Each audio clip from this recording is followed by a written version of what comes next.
وصفتنا اليوم إن شاء الله باش تكون خبزة الذراع التونسية على الطريقة الزمنية الأصلية. الكيك هذا نعملوه في الشتاء بنين على الآخر وبكل منافع.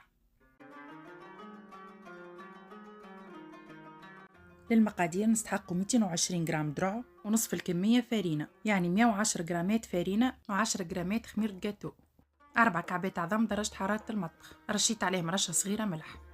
والمكون الزمني اللي استعملوه في خبزة الذراع قشور البرتقال والا الزيت نتاع البرتقال، راهو الذراع يحب ياسر النكهة نتاع البرتقال. زدت عليه 100 مليلتر عصير كعب برتقال، مع بنت البرتقال نزيدو 100 جرام كريم فريش تبنن لينا الخبزة على الاخر. سينو تعوضوها 100 جرام ياغورت طبيعي تعطيكم بريسك نفس البنة. بالنسبة للزيت نتاع البرتقال حطيت مغرفة صغيرة معبية، 180 جرام سكر، 100 مليلتر زيت. الزيت تستعملوا زيت نباتي على خاطر الذراع ما يحبش نكهة الزيت الزيتون تجيكم ياسر قوية وما هيش كيف البنت الزيت النباتي.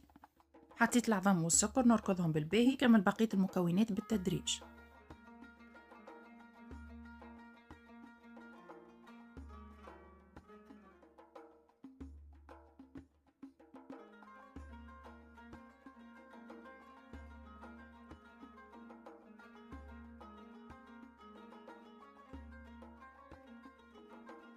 من بعد ما خلطت المكونات الكل باش نحطها في المول. وبالنسبة للزينة حطيت دقلة لوز وشوية فستق. أستيس أخرى، الذراع راهو يحب ياسر نكهة اللوز، نجمو تكتفوا باللوز وشوية دقل. بالنسبة للبستاش حطيته على جيل اللون وكهو. وباش ندخلها للفور على درجة 170 ما بين ساعة ساعة وربع.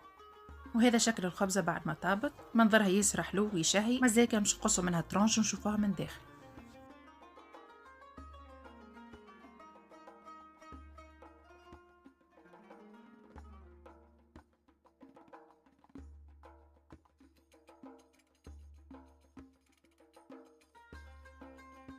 وهذه كانت وصفة خبزة الذراع الزمنية، صحة وبالشفاء للي باش يجربها وبسلامة.